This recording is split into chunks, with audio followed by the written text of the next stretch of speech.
Hello, everyone. Welcome to episode 195 of the Terminal City FC podcast, part of the Area 51 Sports Network. Josh Ray joined alongside Nathan Dirk, as per usual, who is back from vacation. Once again, thank you to Alexandre Gonge-Ruzic for filling in last week as a super sub. And we're live on the Terminal City FC YouTube channel and the Area 51 Sports Network Twitter/X page. And hello to everyone watching there and listening on any podcast audio platform. So, lots to talk about this week and lots to talk about regarding Vancouver Whitecaps FC. A few games after their bye week, but let's start with the MLS game in San Jose. And the players were not the center of attention of this game because one man decided to make it all about himself. You know that scene in Breaking Bad where Walter White's like, this whole thing, all of it, is about me. And that was Tim I am Ford. the danger. Yes, that was Tim Ford. Yeah, this is the first game that Tim Ford has been back refereeing a Whitecaps game. I guess, pro referees didn't learn the lesson the first time, decided to do this again, and we got more of the same. Man, what do we talk about? The soft penalty, the double yellows, the general persistent fouling.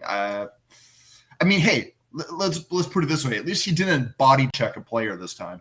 Yeah, and he should be lucky Vanni Sartini isn't the coach of the Whitecaps anymore. Yeah. Credit to Jesper Sorensen for handling it very professionally in his post-match. Very philosophically. I think Sorensen, when they did show him, he didn't look angry. He just looked confused on the touchline, given all the fouls. Yeah. And the game before Ocampo's getting sent off, it looked like a very tight game because both teams were still trying to figure out how to break each other down. And then the first one, Ocampo accidentally gets his arm up on Costa, which caused him to bleed from the mouth. Yeah. It was really nothing. It was just an accidental bump. And Costa was okay. Yeah, it was accidental. It was two guys going up for the ball. It's a foul. Yeah, it's a foul. Don't get me wrong, it's a foul. Yellow. Yellow I thought was really excessive, even though he was bleeding. Yellow is harsh, but I will concede you have seen yellows in that situation before. Referees get swayed when there's blood.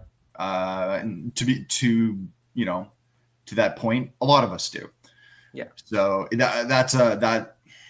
that one I'm willing to let go, but when you put the two of them together with the second one, not a chance. The second one, I have no idea. It was also a very minor bump between Ocampo and Costa. I thought, okay, that's a foul. And then Tim Ford brings out the second yellow. I was like, why?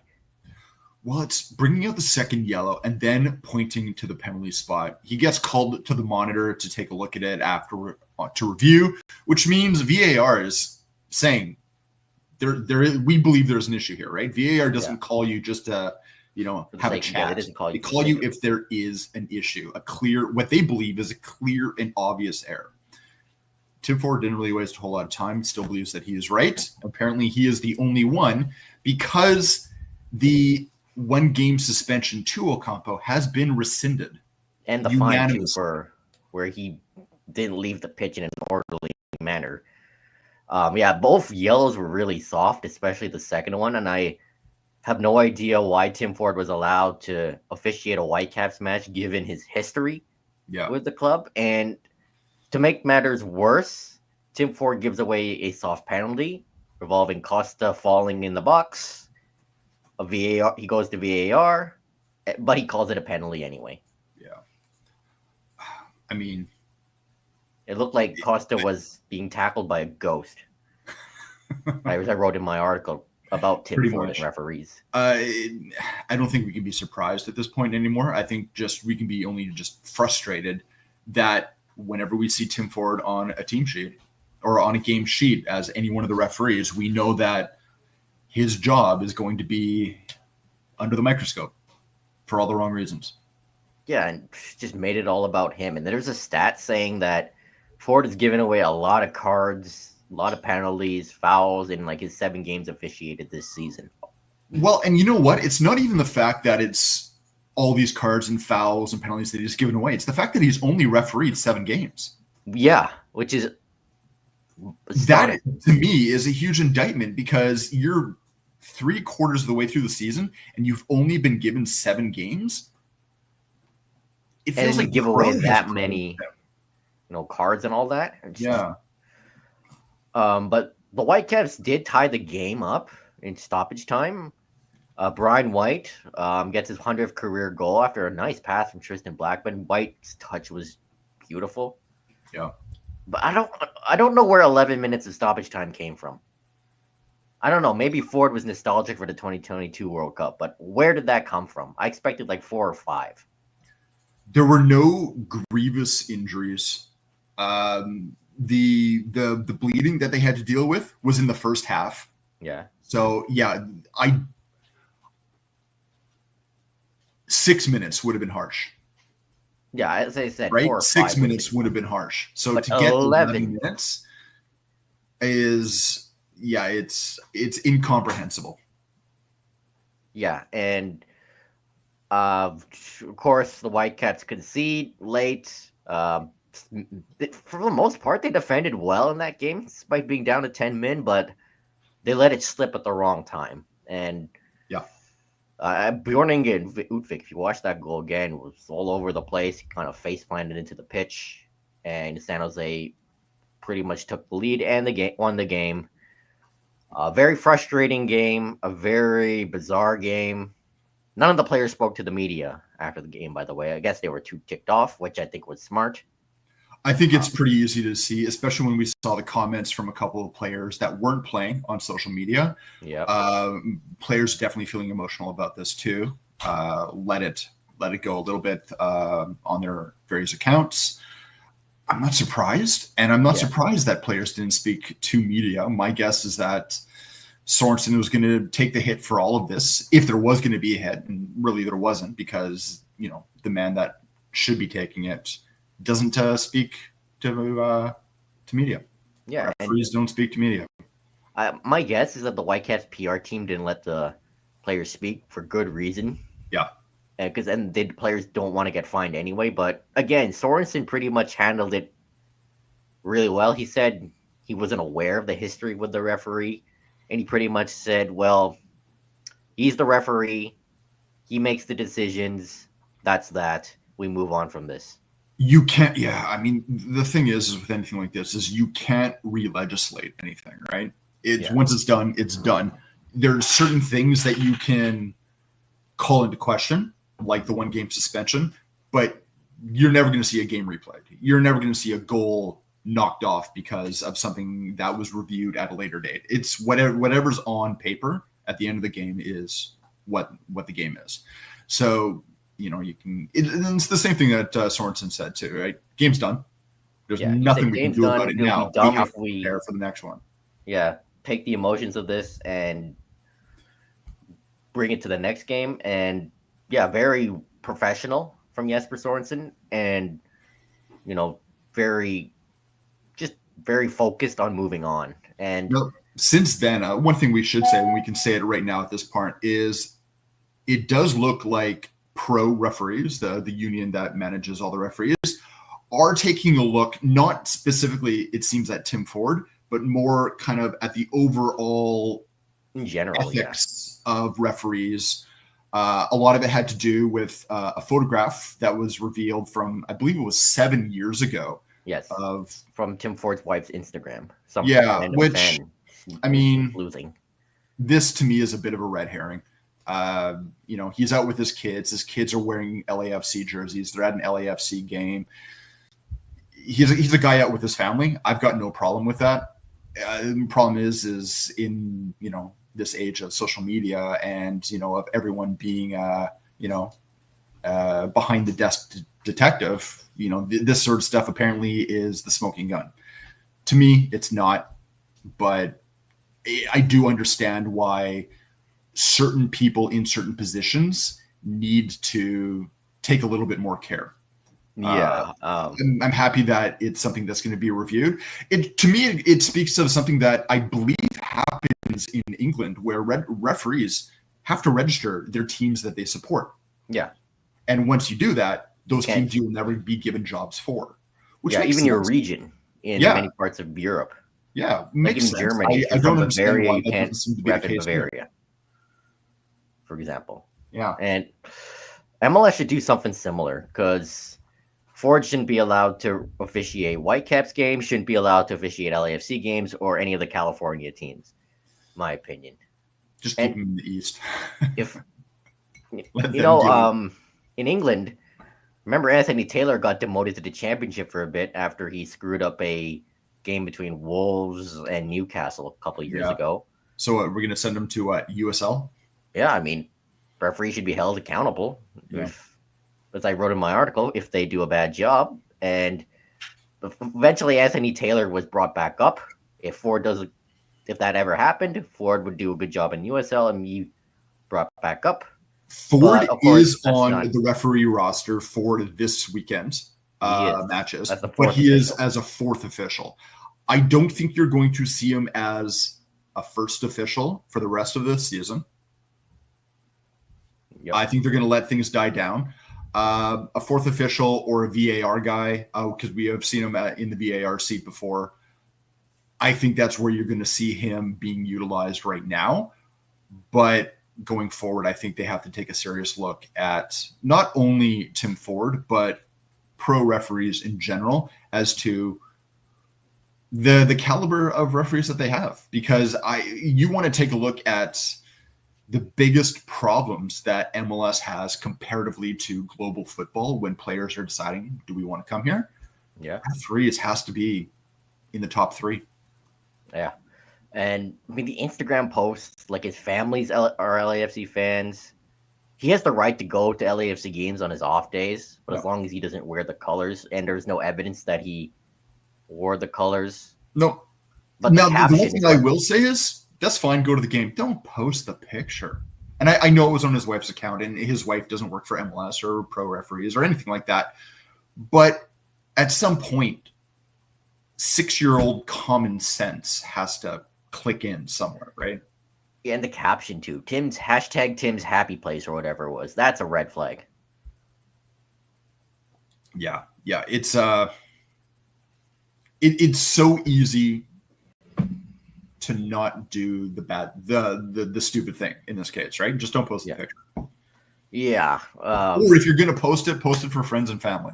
Yeah, and his wife has gone private.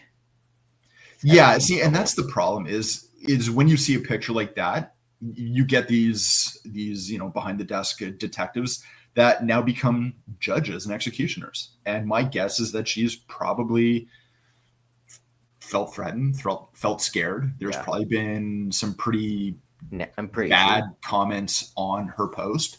And first off, she's got to dig through her posts from 7 years ago to wonder what the hell is going on in the first place. Yeah. When a situation like this happens, no one comes out looking good. And my guess is that there's more than a few so-called Caps fans that don't look too good either. Yeah. But the Whitecaps also had CanChamp to focus on, flew to Hamilton to play the Titans of the CPL Forge, who are still undefeated in all competitions. And this was a very tight, contested game. I think it was expected because given Forge's talent, it had to be tight. And, Whitecaps were down early after Utvik fails to clear. And Amopa, I forgot his name, he beats Isaac Bomer. And then Utvik makes it up for himself on the second phase of the corner by crossing it to Tristan Blackman. And good on him for staying on side, too. Yeah, going both of them for staying on side. Yeah. And Jade Nelson, perfect pass to Brian White soon after for the tap-in. Yeah. But Utvik was the center of it all again, unfortunately. He loses the ball. And then Brian Wright, very similar name, by the way. I kept getting them confused in the broadcast the whole time. I leaned over to my wife and I kept saying, does the commentator doesn't not know that the name's White? And then I had to look afterwards. So that one was on me. Yeah. Beats Isaac Bomer, 2-2 game. Very back and forth type of first half, and of course, Udvik's mistakes. Very poor at the back. Yeah. I mean, I like the guy, always did, but it just proves he can't be an everyday starter. And the thing is normally he's not. When Ranko Veselinovic is done for the year, or Veselinovic, Rankovinovic. The first goal is a tough one. Udvik doesn't have the aerial to get up, so he ends up being that glancing header. That's a tough one. It's one he's going to wish he had back. I'm not going to hold him too badly on that one. The second one was bad. The second one was just flat out bad. I don't know if he tripped over the ball. It seemed to get caught in his feet, and he went by it as the ball stayed, and it was easy for Forge at that point. We've said it before. I mean, this window's got 6 days left, I believe. They need a center back. Another week, yeah. They need a center back, and ideally they need a left back as well. But they need a center back. And here's the thing is, if they're not going to trust Bilal Halbouni to be a starter, they need someone who will be. Yeah, they need I would love to see Bilal get more minutes. I thought he should have started against Forge. Honestly, yeah, I would 100% agree with that. I really want to see him play more minutes because, I mean, it's not like he's been blow your mind impressive, but he's been quietly consistent when he plays. A lot of times it's only coming in for a little few minutes at the end of a game, so you can't really get a good picture of what he can offer over a prolonged period of time. That game against Forge, I agree with you. That is absolutely a game that he could have started, and it would have been nice to see. But if he is not going to be that guy, get someone who is. Yeah, it needs to be a starting caliber center back, and center back should be the priority right now. Left back too, but it should be center back. Well, here's the thing: the way that I understand MLS rules is when you have a player that's going to be on long-term injury, out for the season, that international spot becomes free again. So that's Ranko Veselinovic. The Whitecaps have an international spot available, but they also went and got another international spot for this year. Yep. So they have 2. But the fact that they went out and got another one that is only good for this year tells me they have two player signings in the works. Because why would you go out and get another one if you already have one? It's 2 are definitely coming. Yeah. I feel that. Yeah, it feels like it. It's interesting that it's international spots. It makes you wonder if it is going to be from outside the league. It is. It's an international. Get 2 international spots. It's going to be outside the league. Well, unless you're getting a player from elsewhere that takes up another spot as well. But yeah, I don't think that the Whitecaps are done. Axel alluded to that when he was talking about Thomas Müller last week, that they are still looking at 2 players and that, they're progressing quite far in different things. We know Axel, he likes to hold things close to the chest. He will actually deny things if he can. He denied Müller, and a day later, he can't keep that one in the bag. That one escaped. What Axel says with a grain of salt, but he also did say yesterday at Muller's unveiling that they're not done. Yeah. He hinted at that. Yeah. So, but I mean, 6 days, unless you end up getting someone after that window is done that is not with a club before the roster freeze. Yeah. But it seems like things are progressing behind the scenes. Yeah. But 2-2. So this is kind of reminiscent of Whitecaps when they played Valor. I believe that first game ended 2-2 away. So they got to come back to BC Place and finish it up in September, which feels like 1,000 years away between legs. Yeah, it feels like that. You and I have talked about the format of this competition and how spread out it is. That by the time you get to a game, you forgot what happened in the first ones. Yeah, and this game wasn't really forgettable. It was quite intense, quite physical. No, it was good. Yeah, and let's be honest, the Whitecaps had the pressure. They were controlling the game for many, many periods of time. I know possession was roughly 50-50. It was 50. They dominated shots, passes, tackles, you name it, any other metric on paper. And the eye test, other than Forge being clinical, it was a Whitecaps game. You took a look at the XG at halftime when the game was already 2-2. the Whitecaps XG was just shy of 2, Yeah. where Forge was at like 0.7 something. So I mean that tells you, the story of two teams.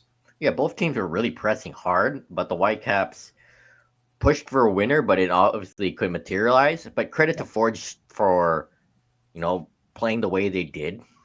And it goes to show why they're the CPL dynasty ever since the league began. Just a One thing we really should mention, Brian White was team. taken off in the second half.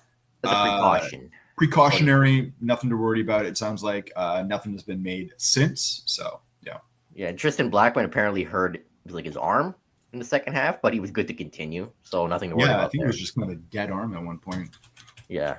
So, yeah, I don't think there's any worry about White. We'll see what's the deal when they train today. But if he was taken off as a precaution, that means it's not serious. So, yeah, 2-2 draw in Hamilton. Good attack for the most part. Defending was a little woeful, especially from Udvik. But they got to finish at home. Yeah. And if they do, there is the opportunity for a momentous finale. The other half of this tournament, Vancouver FC versus, I want to say Ottawa. Yeah, 3-1 win. 3-1 for Vancouver. By the way, that was Vancouver FC's first home win in over a year. Yeah, which is insane when you think about it. Yeah, and that's like 2 wins out of 3 games for Vancouver FC over the past few weeks in all competitions. Martin Nash I think he's slowly trying to salvage the season and just making the final for Vancouver FC. Martin Nash is used to being in kind of odd positions as a coach in CPL. You remember what happened when he was with York before they got in their new owners, where the writing was on the wall that he was going to be gone because they wanted to bring in their own guy. Yep. But he wasn't getting a lot of support from the previous ownership when he was there, and he was still getting something out of a very, very young team. He's showing that he can do that. He is a guy that can, he can, squeeze rock and get water. Yeah, it's just, they're trying to salvage something for Vancouver FC, or it's still last place in the CPL. Ottawa had more shots, more possession, but Vancouver held their own and were more possession. Yeah, Vancouver had 27% possession in that game. I mean, when they had the ball, they were doing something with it. That's for sure. Former Whitecap Nicholas Mosqueda sealed the deal in stoppage time. Yep, got that insurance goal. Good for him. Yeah, and it's still early. It's only the first legs, but Vancouver versus Vancouver final at BC Place is very, very possible. Yeah, I think it would be great to see. We don't get to see these two teams play each other a lot unless they come head to head in Canadian Championships. So if they're able to do it in a final, you put that at BC Place, it'd be a phenomenal event. Yeah, too bad it's not the home and away because they reseeded the draw. Yeah, but final would be cool if it happens. That's true. So yesterday, you and I had the privilege to go to Thomas Müller's official unveiling at the TELUS Garden in downtown Vancouver, and it was quite the spectacle. Over 60 media members, so many cameras. German media flew out. We even got a good spread of German food. I had a bunch of German pretzels, which were really good. Yeah. It was like you and I have never been a part of that ever since we became media. It's something like that.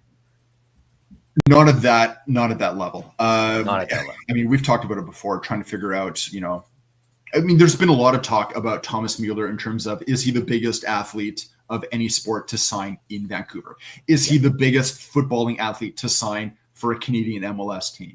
There's been a lot of these kind of comparisons going on. Regardless of where you think he ranks on, whatever system, this is big. This is very big. It was a massive presentation, and I've never seen so many media members in that room. Not just media, there were supporters groups. The mayor was literally sitting in front of us. The Minister of Culture and Sport, I believe, for BC, was also sitting in front of us. The First Nations chiefs also sitting in front of us. Like so many, like very important people were there. I think the one thing I really liked is when you had Thomas and Axel and Jesper on stage and they were talking about it, the biggest message was this right now is nice. Yep. This is not why we're here. We're here because, he wants to win something. Müller in his entire career, I think what they said was 34 major trophies across multiple competitions. Yeah, and apparently he's tied with Tony Cruz for the most decorated German of all time. There you go. Hey, can you imagine topping that off with the Canadian Championship, right? Yeah, that would be something. Yeah, but this is someone who believes that they still have a lot left in the tank, and he's coming here to play. So I am all for that. He turned down the chance to be kind of like a German ambassador in Cincinnati. There's been a lot talked about the fact that there's a very, very big German population in that part of the United States, but he doesn't want to be a poster boy for anything. No, he wants to play. He doesn't want to be a marketing guy. No. He wants to win trophies. I mean, let's be honest. It doesn't matter where Thomas Müller goes in MLS. He's going to be a bit of a marketing guy. Take a look at the front page of the Province today. I just retweeted it, by the way. Yeah, the first two pages are literally him. Like he takes up the entire front page. It's going to be a big story, but that is for this weekend. He's going to be a big story for the next game. At some point, it's going to be like, okay, what can you do? And to his credit, I think that's what he wants to be evaluated on. He wants to be evaluated on what he can do on the pitch. Yes, and he's here to win trophies and win football matches. He's not here for the pomp and circumstance or to visit the city. Like, yeah, he said the city's nice. I know that. But he's here to play football and win games. One of the best in the world. I think he had to clarify to the one First Nations chief who was really, really talking up Vancouver. Yeah, and he's always been a competitive guy. There's a reason why he's one of the most decorated footballers of all time. Yep. And he believes that he needed a new adventure. Like, he didn't want to leave Bayern, but Bayern forced him out. Essentially, they didn't give him a new contract in a way. We don't know why, but he wanted an adventure to win more. What he said. The thing is he had clubs from all over the world vying for his signature. The way it worked out for Vancouver, I mean, we've talked about it before, even a couple of weeks ago when I was before I went out on vacation. It came about very conversationally. Like it was very weird. It's not like Axel sought him out for their team. It was more of like, can I help you figure out what you want to do? Because, we're German. I've followed you. We've played against each other before. And, we know that you weren't going to be signing with Bayern for a while now. So why hasn't there been anything happening? And it kind of came out of that. The fact that he kind of targeted the Whitecaps, and the reason why he targeted the Whitecaps, the fact that he was okay taking, a pay cut comparatively to what he had been making before. Let's just get this done. I think saw the tactical fit too. I'm sorry, Jesper Sorensen really convinced him. Yeah, I think it speaks volumes. I think we're going to see him this weekend. I don't know for how much. We'll see how he is when he trains today and tomorrow. Yeah, but he said pretty much, I want to get on the pitch, like as soon as possible. Yeah, there's going to be a lot of media training today. Watching him at the game on Sunday for sure. Yeah, and at Sunday. Sunday is sold out. Lower bowl is sold out. No plans to open the upper bowl for now. Yeah, I mean, the fact is there's going to be a lot of eyes on it, and they want to have a great atmosphere in there. And Axel did talk about the fact that every other remaining home game has seen a jump in ticket sales as well. So, and they had a record day at their official store as the Müller jerseys were flying off the shelves. We already saw a few being worn by supporters yesterday. Yeah, I visited the shop the other day. There were only like 5 Müller jerseys left. There you go. Yeah, and hey, that's good for the club. I mean, Müller's not here just to sell shirts, though. It's about winning, and he wants to win as many trophies as he can with the Whitecaps.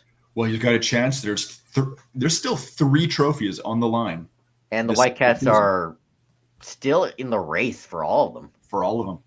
Canchamp, they can book their ticket to the semifinal if they beat Forge. Supporter Shield is still tight. Yeah. And MLS Cup playoffs for the MLS Cup, it's hard to predict a winner right now. Yeah, very true. And, I mean, for those who don't follow football,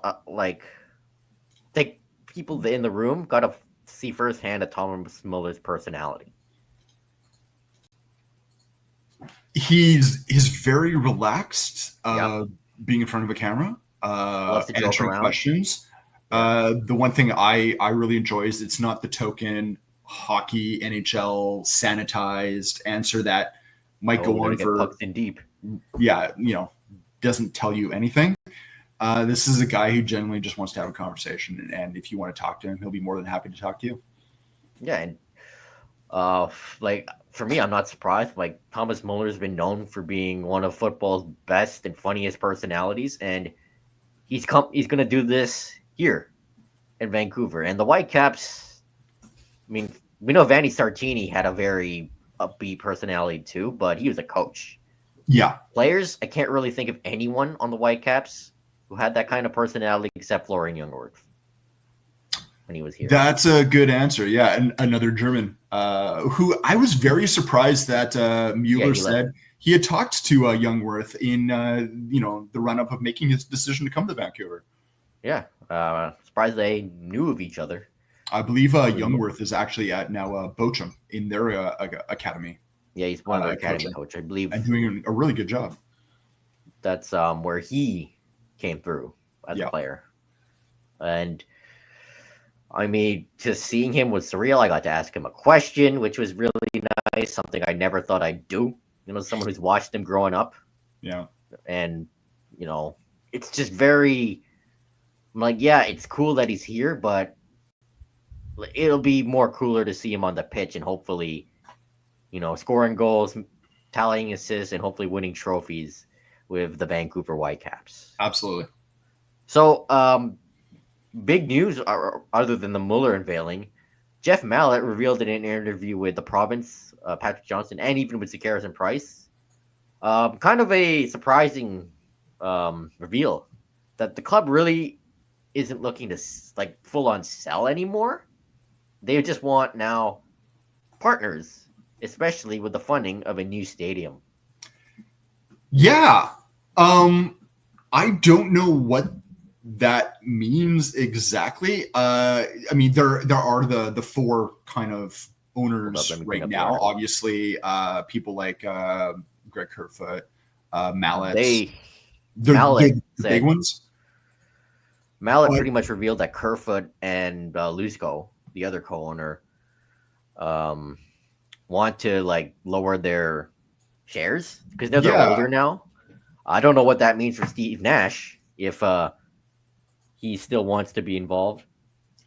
Yeah, I don't know. But if they want to stay, I'm fine with it. Fine. It adds stability of the team staying in Vancouver, for one. And the fact that they're looking for partners in the progression towards a soccer-specific stadium in the city, again, just speaks even more to that.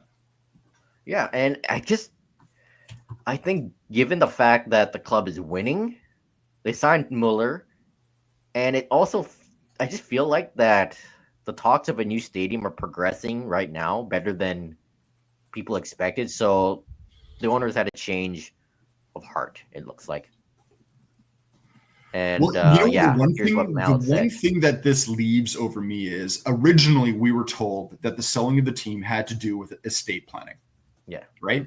That it was the idea of when, these are owners that are up there in years is, what are they going to be leaving to, their children and, their dependents and anything like that.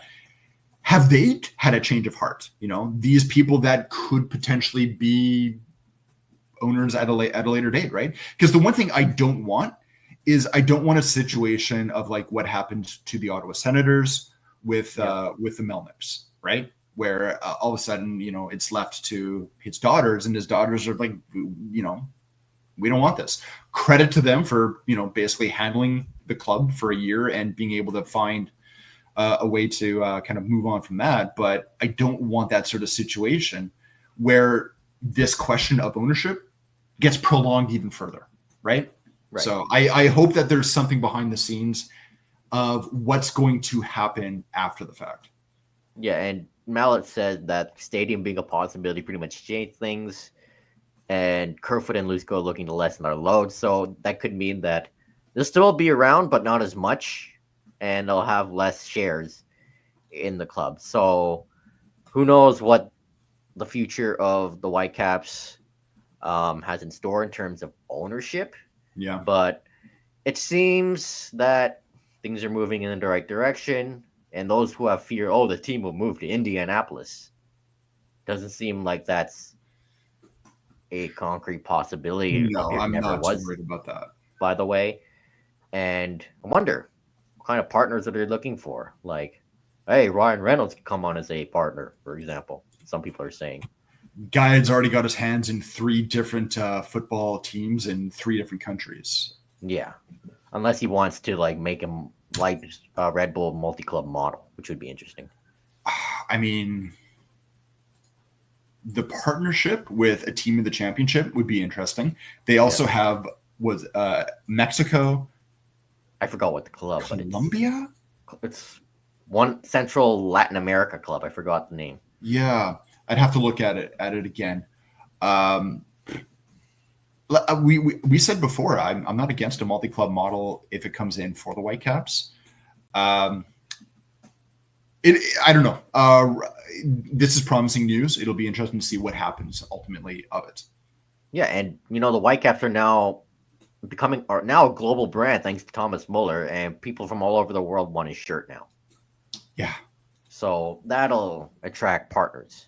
So back on the pitch, Houston Dynamo are in town on Sunday, and of course the pomp and circumstance around Müller will take center stage, but the Whitecaps have a game to play and 3 points to chase after. Houston are not having a good season. 7-7-11, 12th in the Western Conference. Actually tied for 11th with Dallas. Yeah. 32 goals for, 41 against, -9 goal differential. The Whitecaps a few weeks ago beat Houston in their own stadium 3-0. Don't expect Müller to start. I don't. That's all I'm going to say. Don't expect him to start. Yeah, and just Houston's been all over the place. Ponce's, I guess, their best forward, but it's been inconsistent. Bassey's a good midfielder, but hasn't been good as he has been in previous years. And I know they lost like players like Hector Herrera and others in the offseason, but it seems like they haven't really found decent replacements. MLS is the only league in the world where you can actually do a rebuild because you don't have to worry about relegation. Yeah, and hey, maybe be wary of Jonathan Bond, the goalkeeper. It would have been like 6-7-0 last time if Bond didn't stand on his head. Yeah, he had a phenomenal game, no doubt about it. But this is again another one of those games that the Whitecaps in front of their home crowd, the circumstances being what they are, they have to target, especially if they want to keep pace with San Diego. Yeah, because that game against the Earthquakes hurt them in more ways than one. Yeah, and if they also want to keep pace in the Supporter Shield race too. Yeah. So, I mean, it's just get the 3 points. It's the team that's been on the outside of the playoff bar for most of the season. Obviously, you can't take them lightly, and they're gonna want revenge on the reverse fixture. And just looking at Houston's previous games, let me see here. They were in Leagues Cup, but didn't make it past the group stage. Lost all 3 of their Leagues Cup games, actually. Yeah. So last week they drew 2-2 to Austin. Then before that, their previous MLS game was a 1-1 draw against Philadelphia. They have not won a game since July 5th. So that was a 4-3 win in Looking San at Diego. their injury report, this is only updated as far as match 28, so it's not fully. New ones usually come out on Fridays, so we'll have to wait for it. But right now, Ponce is questionable as well. Okay. Yeah, that's a big loss for them. Yeah. If he's not playing. Yeah, so there you go, too. Yeah, just, put the San Jose game behind them, in front of the home crowd, a big crowd, and hopefully 3 points happens at the end of the match. And, of course, Thomas Müller, I'd be good if he plays just like 30 minutes in the second half. I think 30 is the maximum you can expect right now. Could even be less than that. But, yeah, guaranteed. When he comes on, you're going to hear it. Yes, and... Not if, when. Yeah. It also depends on how the game goes. Like, if the Whitecaps are up 3-0 in the second half... Yeah, you're going to get more than 30 minutes. Just to entertain the crowd even more. Absolutely. All right, let's move over to the other Vancouver team. Vancouver Rise were in action on the weekend to Halifax, Ended up in a 0-0 draw. Bit of a frustrating match. Whitecaps definitely dominated in terms of dictating the game. Good score. Just going to get it in. A bit of a tough one. There were definitely chances on both sides. I think the best chance in the match actually was a Halifax chance, and I can't remember who had the ball at the time. It's escaping me, but it was around the 70th or so minute. McCaslin make the first save. Ball comes back for a rebound, completely open net, and just whiffs on the ball. Yeah. I mean, Rise players are probably like, oh, thank God. Yeah. Because there's no way McCaslin would have stopped the rebound. Yeah. One thing I did notice in this match was, I believe it was the first start for Okamoto, new Japanese fullback that had come in. She had come on for the previous match when she first came in. First start. Interesting is because she plays on the left, it made Jasmine Spencer on the right. Yep. So it shows the versatility there. I mean, I really like Jasmine Spencer on the left, but she can play both. So, yeah, in order to put in Okamoto, I understand. We're also seeing, and I think this has a little bit to do with the previous game, is the freedom that Samantha Chang plays with now. She's much more confident in moving forward, on taking those long shots. I think we're starting to see the Samantha Chang that always existed, but she got more freedom this now. Season with the injury that she had, I think the recovery just took a little bit longer, and the consistent playing time that she's getting, especially with Nikki Stanton kind of being eased back into things after the long injury that she had.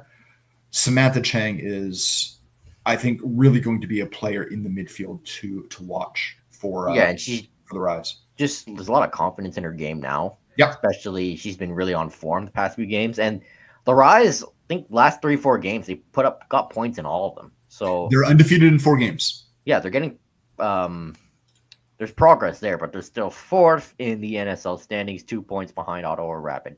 Yeah, they are 5 points behind Montreal. 5 points behind Montreal. They also have 2 games in hand to AFC Toronto, who has played more games than any of the next 3. Those teams are in the running for the playoffs right now. So there are opportunities for the Rise to move up in that. Rise. Yeah. In the standings. Yeah. In fact, AFC Toronto has played 2 matches more than every other team in the league. Yeah. Let's bring up the standings here. Yeah. So there it is. Oh. And an ad. Yeah, and an ad. How do I make this go away? There's a little X at the top corner. It's oh, there it is. Yeah. Because it's not my laptop, by the way, so it's still going. Oh my god. Oh geez, wow. They really want you to get some tickets. Yeah, I get to go to games for free. Why? Yeah, exactly right. Yeah, Vancouver. There's not that many games left. I'm trying to remember how many games are in the season. 20. Not 20. I mean, you just see when their next game is. I don't think they play a home game until late August. Yeah. I wish Google would. I know it's a new league, but I wish Google would put the schedule on there. But I do as well. Yeah. so Anyway, yeah, yeah, there's definitely opportunities for them to move they up. visit So Toronto on Sunday. there you go. Um, Tough game. Very tough game. Especially in Toronto. Yeah, yeah. Then they go to Ottawa the week after. Yeah, they've done that trip before where they played the two teams in Ontario. In fact, it was those two. I think it was the last Ontario trip where wasn't it both Stanton and Quinn picked up injuries. Yep, and Montreal, they welcomed them the week after for a night game, and then there's a day game the week after to Calgary. It's Swangard. There you go. Calgary is another one of those surprising teams. I didn't expect them to be sitting where they're sitting. Yeah, I mean, they had a slow start, but they're slowly picking up. Yeah. Roses and Toronto have definitely been your consistent teams. Yeah, Montreal, Toronto. I mean, Toronto, that's a team you expect to be up there. It is. Given the talent they have. All right, let's move over to Europe, where the Premier League season actually begins today, believe it or not. It does. And football is back across the pond in England. So Chelsea, not much is really happening in terms of transfers other than sales. Armando Broya has been sold to Burnley for like 20 million. Kieran Dewsbury Hall to Everton for like 30 million. So more sales for Chelsea. They want to sell Carney Shuka-Mweka to Dortmund, but instead Dortmund offered it a loan with an obligation to buy, and the club and Chelsea feel insulted. At this point, I would have just taken the loan with an option. Yeah. They need to clear players out here. And speaking of player clearouts, that's pretty much the reason why Xavi Simons hasn't signed yet. Because they need Christopher Nkunku to leave. Which it's inevitable, but it's only a matter of time. Leipzig are interested in bringing Nkunku back, but they want a separate deal from Simons. So we'll see where that goes. And then once Nkunku leaves Simons, there shouldn't be any problem getting him through the door. And Fabrizio Romano reported that Nicholas Jackson at Chelsea, it's over. Of course, he's been still linked to Newcastle, but given the fact that Isak is not allowed to leave, don't know where that'll go. There could be changes with that. It seems like that story is changing every second minute. Yeah. And, of course, Aston Villa, depending on Ollie Watkins, Jackson could go abroad, but I don't think it seems like he doesn't want to play in Serie A. He wants to stay in the Premier League. Yeah. So, yeah, Jackson just played his last game for Chelsea. Too bad, but wasn't consistent enough. And then they have Joao Pedro and Liam Delap as the striker options. Alejandro Garnacho is inevitable. I would be very surprised if he isn't a Chelsea player past deadline day because he only wants Chelsea. And he literally posted on social media, Chelsea or I don't play competitive football for the next 6 to 12 months. Kind of like a petulant child. Which is why I'm against signing him in the first place. Well, if he really wants to come to Chelsea and the directors really want him, I don't really want him. I feel like there are better options out there, but it just feels like it's going to happen. Because this story just won't die. And Fabrizio Romano even said it's only a matter of time between Chelsea and Garnacho, but they're still prioritizing outgoings and Xavi Simons. So just need the domino to fall from Nkunku. Well, Colwell's out with a long-term injury for his, apparently tore his ACL, which is terrible. There are no new plans for a new CB according to these reports, but Maresca literally said, today or yesterday, they need another one. It's going to be the sweepstakes of Mark Gay, yeah. Well, but Mark Gay only wants Liverpool, apparently. I know. He's already agreed to personal terms, so I don't know why Chelsea didn't even make an offer, because, former academy kid, that's enough to convince him, but apparently he wants to play alongside Van Dijk. And with Konate leaving, that seems very possible. It's going to be a phenomenal move for the player. You get a year, 2, playing alongside Van Dijk, get to learn. You'll be the guy. Guess, yeah. Yeah. Hey, Konate has been linked to Real Madrid, of course. But if I were Chelsea, we need a center back. Can we have Konate? I'd at least make an inquiry. And for goalkeeper, no new plans to get a new goalkeeper. Donnarumma is pretty much leaving PSG since he won't sign a new contract there. He only wants the Premier League. Chelsea were one of the teams rumored to be interested, but Fabrizio Romano shot that down. Right. So, pipe dream anyway. I would have rather signed Magnon or Diogo Costa because fits the profile better. And not to diss Donnarumma's ball playing ability, but Magnon and Costa do it better. So, yeah, it was a pipe dream. And they trust Robert Sanchez, especially after his Club World Cup final performance. And hopefully the gamble pays off. So, other than that, Chelsea are preparing for the upcoming season. They play Crystal Palace on Sunday at home. The Community Shield winners and FA Cup winners. So, and then you got Jamie Carragher saying, "Oh, I don't think Chelsea will finish in the top 4. They won't finish outside of the Champions League group stage. Oh, the Club World Cup isn't a real trophy." Every time Carragher opens his mouth, Chelsea prove him wrong. So they have another chance to do that this season. And it is possible that they could win the league, but it's going to be very tough. Given Liverpool have bulked up, City have bulked up and looking to bulk up if they sign Donnarumma and possibly Rodrigo. Then you got Arsenal, of course, with Gyökeres and their new signings. So it's possible to win the league. It's possible to take the next steps to win a domestic trophy, which they haven't done in 2018, and to go as far as possible in the Champions League. Still a young team, an exciting team. What we saw in preseason is that this team could be dominant, especially in the attack with all the options. But there's still questions at goalkeeper and at the back. Yeah. So this is a team that people shouldn't write off. This Chelsea team. People wrote them off in the Club World Cup. People are writing them off at the beginning of the Premier League season. So why not us? And then there's Tottenham. Super Cup against PSG. Classic Tottenham. It's the history of Tottenham. Yeah. For 70 minutes, they looked phenomenal. And then a new signing, Paulinho, was taken off. And that defensive stability was gone. It was difficult to watch. They held on for as long as they could. Lead cut in half in the 85th minute.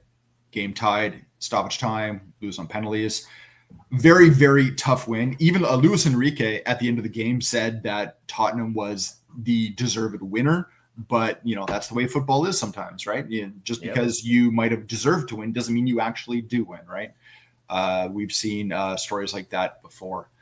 Both center backs score, I should say 2 of the 3 center backs score for Tottenham, Van de Ven and Romero. I was really, really happy to see that. First goal for Van de Ven, I believe it was like in 15, 16 months or something like that. Yeah, the guy never scored. Those 2 guys have to stay healthy this season. Yeah. Also, if they're going to be playing with 3 at the back, their one guy, Luka, what was it? Vitskevich, I believe it is. I don't know. I don't understand why they're sending him on loan. This is a guy that should be staying at the club. I do agree with Romero being made captain. I thought that was really, really smart. I think it's going to really, really attach him to wanting to stay at the club. And my hope is that maybe it'll help temper that temper a little bit. We'll have to wait and see. But you don't want your captain being sent off every game. I know. They almost made it 3 goals from 3 center backs. Danso ended up hitting a side netting, but just couldn't get it on the right side of the post. I still believe they need a center back. I think Danso is a great option, but again, they need a center back that's going to be of a starting caliber, especially if they're going to be playing with 3 there, right? Dragusin, unfortunately, is not in the pecking order. Danso, I think he's a solid guy, but I want to see someone else. I want to see someone else that is of the caliber of Romero and Van de Ven. Marquet could have been that guy. I know Thomas Frank wants him, but that's not happening. Unfortunately, we should mention. Richarlison Richarlison and Jed Spence, both playing on the left, I think looked phenomenal. I think Richarlison looked revitalized. He was really, really dangerous. Jed Spence, again, one of the most dangerous guys on the pitch, one of the best guys on the pitch. It's going to be interesting to see what goes forward. I know Jed Spence loves playing on the right, but they need someone on the left, especially when Udogie is injured. Spence can play both sides. So the fact that we've seen Spence's maturity grow and grow and grow, because remember, before last season, he was on the out. Yep. He was gone. The loans that he had prior to last season did something to this player. This is a player that now wants to fight for a spot. This is a player that put his head down and started doing the work, and he is getting rewarded for it. And I am so happy to see it. I am happy that he is a difficult guy to take off the team sheet game in, game out. And I'm very, very happy to see it. I also believe that we're going to see a breakout year for Pape Sarr. This has been a great preseason for him. Again, he was showing that in the Super Cup. Unfortunately, when Mattis Tell came on, he only played a few minutes towards the end of the game, also missed his penalty, subjected to racial abuse. Poor guy. Guy's like 20 years old, too. How many times do we have to keep talking about this, right? This is something and then there's this, I'm not going to say it, but people have a very dark slander name for him, but yeah, I'm not going to say it. It's just, especially in recent events, it's poor taste. It's horrible. These are, I am all for whatever instruments and legal avenues that people can take to try and find the perpetrators of this, criminal charges, ban them for life from stadiums. I'm all for it. So we'll have to wait and see. One of the other interesting things of this game was Fabio Paratici was in the stands, sitting beside Spurs technical director Johan Lang. We know the ban is over. We know that they're probably going to be finalizing some sort of position for Paratici. His work with Spurs will continue. I'm looking forward to it because I want to see what else this guy can bring. We know that the players that he was able to bring into Spurs when he was a part of them before his ban really, really helped the club. That 30-month ban was tough. I want to see this relationship continue. All right, as far as transfers, we know very interesting links. Yeah. Spurs have been linked to him for about 2 years. It's on again, off again. Now it looks like it's on again because of James Maddison going to be out long-term with his injury. Spurs are looking to try and bid less than the rumored £68 million release clause, but rumor is that there is a bid already out there. They're trying to jump over Arsenal. Arsenal, I know, is interested as well, but Tottenham wants to get this done. It would be so funny if Spurs hijack Arsenal for Eze. I kind of want it to happen just for the sake of it. Now, the interesting thing is, simultaneously, they're also still pursuing Savino of Manchester City. We know Pep Guardiola doesn't want him to leave, but Guardiola, we know if players want to go, he's usually fine with letting them go, right? Yep. It's going to be interesting to see what they go for. There is a rumored 70 million euro offer, kind of 60 odd pound offer out for him. It was denied, but Spurs are coming back. They're coming back with another offer. So it's going to be interesting to see if they can get these two off the list. Other than that, nothing really happening on the defensive side. I want there to be something. We'll have to wait and see. The other one I'm kind of worried about is earlier in the transfer window, when the belief was that Chevalier was going to be going from Lille to PSG, which has now happened. It's happened. The rumor was that Lille had been looking at Kinski on a loan to take over being their starting goalkeeper. I think it would be great for Kinski. It would be bad for Spurs because they don't have a backup if that happens. So it's going to be interesting now that was injured. Yeah, well, now that Chevalier has made that move finalized, I mean, obviously he was playing in the Super Cup. I'm hoping that they don't come back for Kinski, that they look elsewhere. So we'll have to wait and see. But they will start their season against Burnley. Burnley is expected to be relegated, so this is a game Spurs need to start on the front foot. We'll talk more about our Premier League prediction soon, but Yep. speaking of the other Premier League, Isak, as we mentioned, and with that Brentford, Yep. they want to leave their clubs, and they won't even show up for their clubs. Yeah, so this is kind of an interesting one. We know Isak, and I don't know. I believe that he's probably played his last game for Newcastle. I don't see a way for him back in right now. He's not even a part of the lineup for Eddie Howe. Wissa, it looks, wants to kind of put himself back in for Brentford, at least I think put himself in the shop window. Whether or not he's going to be allowed to, we'll have to wait and see. It does not look like he will be a part of the lineup for this first week. So, yeah, one-out players kind of being dealt with harshly. And honestly, you have contracts. I'm okay with it.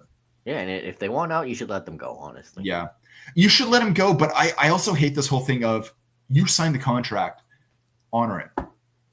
Yeah. Right? Until the time that you have been transferred, honor your contract. Otherwise, your signature is just not worth the ink on the paper. And of course, there's a possibility that deals collapse, so it would not be a good look.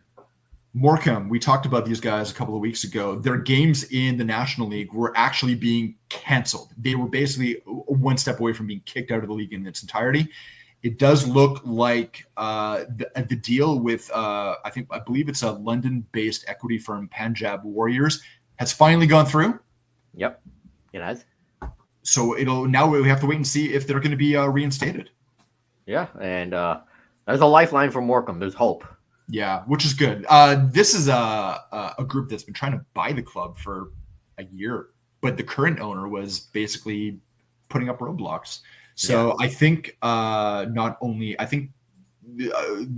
or not the new regulator got involved, whether the government got involved, things are at least looking up.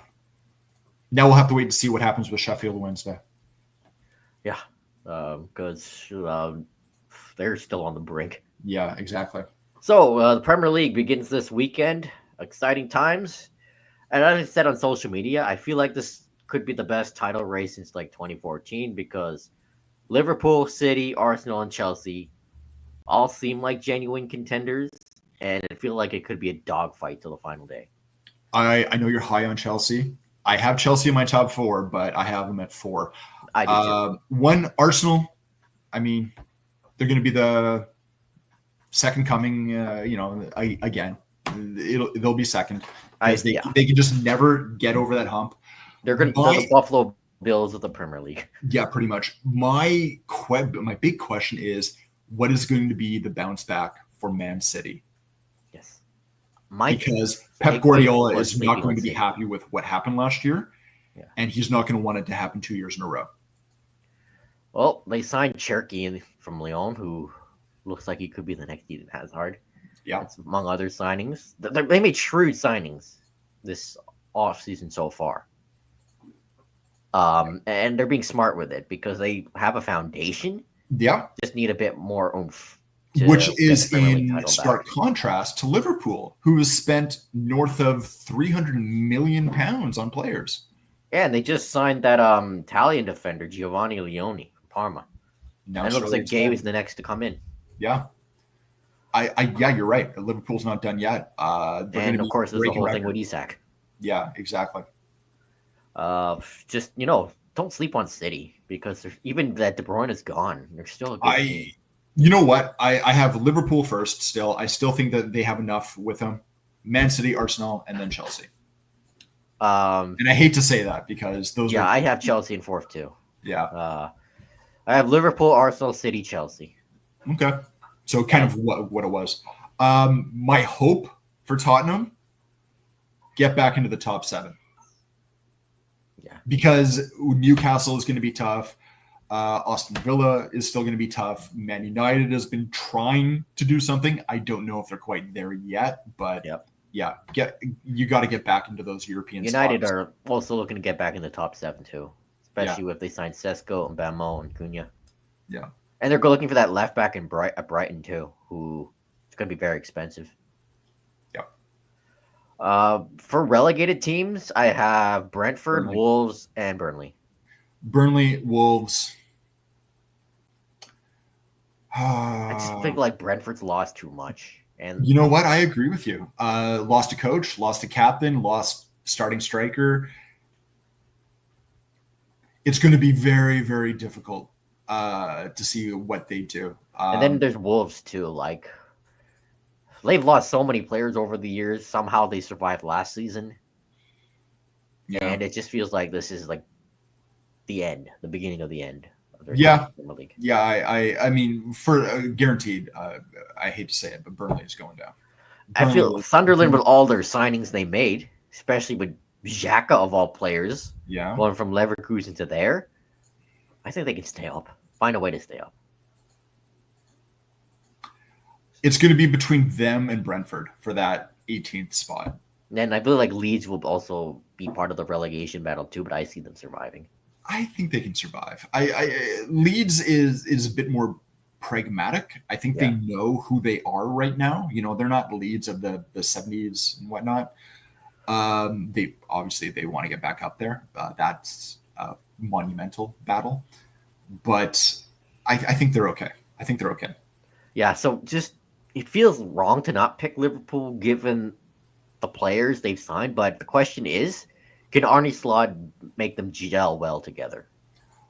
I believe he can, and the reason why I have Liverpool at first isn't because of the players; it's because of Arne Slot. Yeah, I agree. Yeah. Arne Slot. I still think the most important person in that organization is Arne Slot. Yeah, and of course things change, the injuries and all that. Yeah, but Liverpool are the favorites absolutely right now to win the Premier League, and I wouldn't be surprised if they retain it. But City and Arsenal are behind them, and then even more further back is Chelsea. 100% agree. Yeah, so I don't expect Liverpool to walk away with the title like they did last year, though. Even though they and the reason why I mean, first of all, they were so dominant, but it was also because City kept tripping over themselves. Yeah, then City Arsenal could have made it a competition last year, but they were their own worst enemy. I don't expect that this year. Yeah, and Arsenal just lost, pretty much secured second place in November. Arsenal's Arsenal. And honestly, I think Gyökeres won't flop. I wouldn't be surprised if Arsenal ends up third because of City. Yeah, I wouldn't be surprised if Arsenal finished third, but I do believe Gyökeres won't flop. I believe he will be in the Golden Boot race. It's going to be interesting coming back to the Premier League. What can he do? There's a lot of expectation on him. Yeah, a lot of Golden Boot contenders. Yeah. This year, of course, you got Holland, Salah also. He won it last year, and of course, Isak. Depending on if he stays at Newcastle or goes to Liverpool. Yeah. You could even put Joao Pedro in that conversation. Cole Palmer, Gyökeres as well, obviously. Yeah. I don't know if Mbemo could bring his Brentford form to Man United. It's going to depend on service.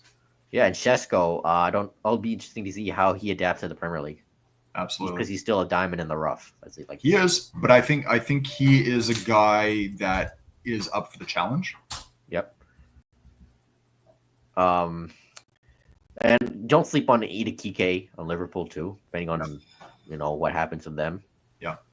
I know he still has his issues, but he's a guy that can really break out. I agree. Yeah, so a happy Premier League opening weekend. Should be interesting, and whoever club you support, hope it's a good season for you. For me, I hope that this is another step in the right direction for Chelsea, and I don't think they'll win the title, but no one should be surprised if they somehow do it. Fair enough. For Spurs, back in the top 7. It's got to be top 7. Top 10 isn't good enough. It has to be top 7. Just be respectable again. Yeah. Yeah. And prove that they're one of the elites. I mean, they're not there yet, but they have to prove that they can compete in the Premier League. And they're moving in the right direction.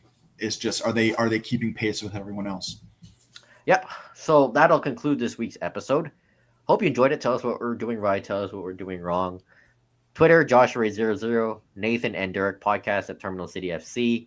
We're on Blue Sky as well. Podcast is on Blue Sky, Instagram, and our YouTube channel.